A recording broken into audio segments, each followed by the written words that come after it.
नमस्ते दोस्तों आज की इस वीडियो में बात करते हैं कि रामायण काल में राक्षसों को भी श्री राम के आगे झुकना पड़ा।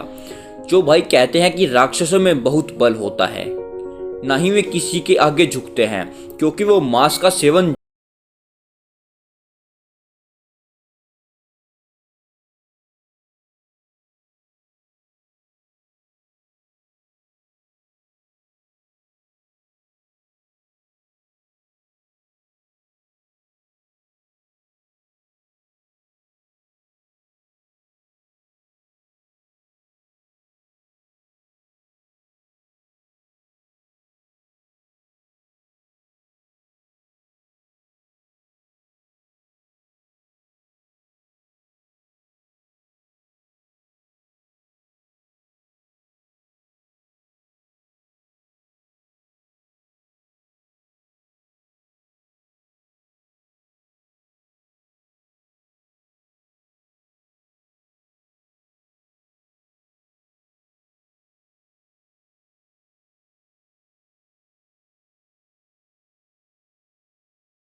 मन। आप सीता जी को लेकर कहीं पीछे वाली गुफा में चले जाइए। मैं अकेला ही इनको देख सकता हूं, इनसे निमट सकता हूं। दोस्तों, खर और दूषण सामने से 14,000 राक्षसों की सेना को लेकर आए। अकेले श्री राम ने ही उनका वध किया। अब आप देखिए, चतुर्दश सहस्त्राणि रक्षसां भीम कर्मणां हतान्येकेन रामेण मानुषेण पदातिनां। अर्थात श्री राम ने पैदल और अकेले ही 14 सहस्त्र भयंकर कर्म करने वाले राक्षसों को सहज ही में मार डाला। दोस्तों, यह सब ब्रह्मचर्य की महिमा का है। ये नहीं कि ये मांस नहीं खाते, इनमें ज्यादा बल है, नहीं, ये ब्रह्मचर्य की महिमा है। और जो मांस खाते हैं वे ब्रह्मचारी रह ही नहीं सकते। श्री राम बहुत अच्छे ब्रह्मचारी थे। अब आप इनके ब्रह्मचर्य की शक्ति का यह अनुमान लगा सकते हैं कि अकेले ही श्री राम ने 14,000 राक्षसों की सेना का वध किया। और दूसरा श्लोक भी इस प्रकार बताया है, आप देखिए इसको। दोस्तों, यह श्लोक 14 सहस्त्र यानी 1 सहस्त्र 1,000, 14 सहस्त्र 14,000 सैनिकों के ऊपर है। इस व्याख्या को देखकर आप चौंके नहीं। ब्रह्मचर्य की शक्ति से यह संभव है।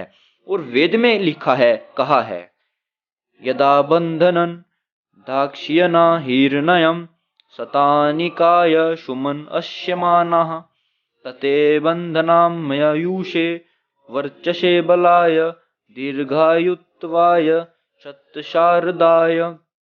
अर्थात आचार्य शिष्य को उपदेश करते हैं। मेधावी ज्ञानी जन शुभ संकल्प से युक्त होकर सैकड़ों सैनिकों के बल की प्राप्ति के लिए जिस वीर्य को अपने जीवन में धारण करते हैं, दीर्घ जीवन, तेज और बल के लिए, उसी वीर्य को अपने शरीर में स्थापित करने के लिए मैं तुझे आदेश देता हूँ। मंत्र में ब्रह्मचर्य की महिमा का वर्णन करते हुए कहा है कि ब्रह्मचर्य से शतानिकाय 100 सेनाओं का बल प्राप्त होता है। श्री राम इस ब्रह्मचर्य व्रत में बंधे हुए थे। दोस्तों, आपने यह देख ही लिया होगा कि श्री राम का ब्रह्मचर्य वर्णन रामायण पुस्तक में खुद कितने अच्छे प्रकार लिखा हुआ है। इसमें हम क्या बता सकते हैं दोस्तों, ब्रह्मचर्य की महिमा का बहुत लाभ हमको मिलता है। जैसे श्री राम ने 14,000 सैनिकों का वध किया था, अकेले ही श्री राम ने किया। इस सैनिकों की सेना में एक अकंपन नाम का राक्षस स्त्री वेश धारण करके रावण के पास किसी प्रकार पहुंच गया और उसने खर और दूषण का मरने का उनको समाचार सुना दिया। रावण तुरंत उसी समय मारीच के पास पहुंचा। मारीच के पास आकर बोला, आरक्षो ये हतस्ताद रामे ना किलष्ट कर्मना जन स्थानम वध्यम तत्सर्वम युधि निपातितम। हे तात, मृदु कर्म करने वाला राम ने रहने वाले मेरे सभी सीमा की रक्षा करने वाले राक्षसों को मार दिया, मेरे अजय जनस्थान को भी युद्ध में नष्ट भ्रष्ट कर दिया है। अब रावण दूसरे श्लोक में बोलता है, तस्य मे कुरु साची वयम तस्य भार्या पहारणे राक्षसेन्द्र वचः श्रुत्वा मारीचो वाक्यम ब्रवीत।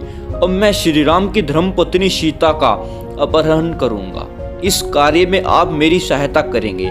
राक्षस राज रावण की यह बात सुनकर मारीच ने कहा, आख्याता केन सीता सा मित्र रूपेण शत्रुना तव्या राक्षस शार्दुल को न नंदती नंदिता। मित्र के रूप में किस शत्रु ने सीता का परिचय और उसके अपहरण की सम्मति तुम्हें दी? हे राक्षस शार्दुल, आपके द्वारा सम्मानित वह कौन है जो तुम्हारे ऐश्वर्य की वृद्धि नहीं चाहता, तुम्हारे ऐश्वर्य को देखकर जलता है? यह बात तुमसे किसने कही, यह मुझे बताओ। वह कौन है जो संपूर्ण राक्षस वंश की कीर्ति और गौरव को नष्ट करना चाहता है? तब मारीच श्री राम का उनको परिचय देते हैं रावण को और श्लोक के माध्यम से बताते हैं, विशुद्ध वंशा बीज नाग्रहस्त अस्तेजो मदः समस्थित दोर्विष्णः उदीक्षितुम रावण नेह युक्तः स संयुगे राघव गंधहस्ति। हे रावण, विशुद्ध वंश में उत्पन्न होना ही जिसकी लंबी सूंड है, प्रताप जिसका मद है, जिसकी दोनों भुजाएं ही हाथी के विशाल दांतों के तुल्य है, ऐसे राम रूपी गंध हस्ती को संग्राम में कोई देख भी नहीं सकता, लड़ना तो दूर की बात है। अतः हे लंकेश्वर, आप प्रसन्न हो और लंका पर कृपा करें। आप प्रसन्नता पूर्वक सीधे लंका को लौट जाइए। आप सुमार्गगामी होकर अपनी पत्नियों के साथ रमण करें। श्री राम प्रसन्न होकर अपनी धर्मपत्नी के साथ विहार करें। मारीच के इस प्रकार समझाने बुझाने पर दशग्रीव लंकापुरी को लौटा। दशग्रीव यानी रावण, और अपने श्रेष्ठ महल में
मारीच के आश्रम में जाता है और उनसे बोलता है कि आप हिरण बन जाना और मैं पंडित अपना भेष बदल कर वहां पर जाऊंगा।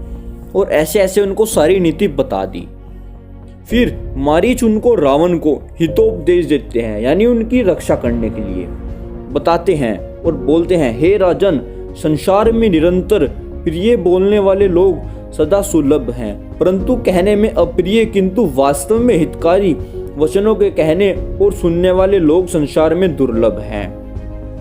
हे राक्षस राज, तुम यह व्यर्थ का उद्योग क्यों करना चाहते हो? यदि तुम संग्राम में श्री राम के सामने पड़ गए तो फिर जीते नहीं बच सकोगे। हे रावण, यदि तुम जीवन सुख और दुर्लभ राज्य का चिरकाल तक भोगना चाहते हो तो राम से विरोध मत करो। हे रावण, संसार में पर स्त्री गमन से बढ़कर और कोई पताका नहीं है, अतः आप अपनी स्त्रियों से ही प्रीति करें, अपने कुल की रक्षा करें। दोस्तों, रावण मारीच के दोबारा समझाने पर नहीं मानता। वो उनको आदेश देता है और डरा धमका करके कहता है कि चलो।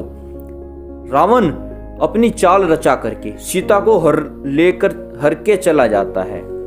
दोस्तों, अब आगे आपको बताएंगे, जब श्री राम को सीता जी का पता लग गया था कि वो लंका में है, हनुमान द्वारा ये बात उनको पता लगी थी, तब आगे का वर्णन अब हम करते हैं। रावण को बहुत बार उनके छोटे भाई विभीषण ने भी समझाया है और बोले हैं, जब श्री राम युद्ध क्षेत्र में खड़े होकर ब्रह्मदंड अथवा कालाग्नि के समान चमचमाते हुए तीक्ष्ण बाणों को छोड़ेंगे, तब यमदंड के समान उन बाणों को कौन सहन कर सकेगा। फिर रावण को बोलते हैं विभीषण, हे राजन, आप धन रत्न आभूषण उत्तम वस्त्र और रंग बिरंगी मणियों सहित सीता को श्री राम को वापस कर दो, जिससे हम लोग आनंद पूर्वक इस लंकापुरी में निवास कर सकें। परंतु रावण इस विभीषण की बात को सुनकर भी नहीं माना। उसको बहुत घमंड हो गया था कि मेरे पास बहुत बल है। अब यह बात उस समय की है जब श्री राम पुल बनाकर लंका के पास ही आ गए थे। अब रावण, महाबलवान रावण समस्त मंत्रियों को संबोधित कर सभा भवन को गुंजाता हुआ कहने लगा, तरनम सागरस्यास्य विक्रमं बल संचयम् युद्धक्तवन्तो रामस्य भवन्तस्तत्मया श्रुतम् भवतश्चाप्यहं वेदि युद्धे सत्य पराक्रमान् तूष्णी कानि चतो अन्यो नयम विदित्वा राम विक्रमम्। अर्थात, आप लोगों ने राम के समुद्र के पार उतरने, उसके पराक्रम और सैन्य संग्रह के संबंध में जो कहा वह सब मैंने सुना, परंतु मैं यह भी तो जानता हूं कि आप भी युद्ध में सच्चा पराक्रम दिखाने वाले हैं। मुझे आश्चर्य है कि इस समय आप लोग राम को महापराक्रमी समझ एक दूसरे का मुंह ताक रहे हैं। रावण ही खुद इस प्रकार बोलता है। यह राक्षस रावण खुद इस प्रकार बोलता है कि राम को देखकर हम एक दूसरे का मुंह ताक रहे हैं। दोस्तों, यह बात अब उस समय की है जब श्री राम और रावण का युद्ध चल रहा था। इस युद्ध में श्री राम ने रावण के सेनापति प्रहस्त का वध किया। तब खुद रावण श्री राम के पास, सेनाओं के पास श्री राम की युद्ध करने के लिए आया। श्री राम और रावण का भी युद्ध हुआ। तब राम ने भी रावण के सम्मुख सुंदर फर वाले बाणों से रावण के रथ के पहिए, ध्वजा, छत्र, बड़ी पताका, वज्र, शूल, तलवार के टुकड़े टुकड़े कर डाले तथा उसके रथ के घोड़ों और सारथी को भी मार डाला। जैसे महाबली इंद्र ने सुमेरु पर्वत को विदीर्ण कर डाला था, वैसे ही श्री राम ने वज्र और विद्युत के समान एक बाण को रावण की सुंदर एवं विशाल छाती में मारा।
श्री राम में लक्ष्मण में बहुत बल है। रावण ने जब भी ये चाल रची थी इस प्रकार की, और वो गलती से धोखे से सीता को लंका में लेकर आ गया था। तो दोस्तों, आपको आज की वीडियो कैसी लगी? धन्यवाद दोस्तों। प्लीज कमेंट करके आज की वीडियो के बारे में जरूर बताना।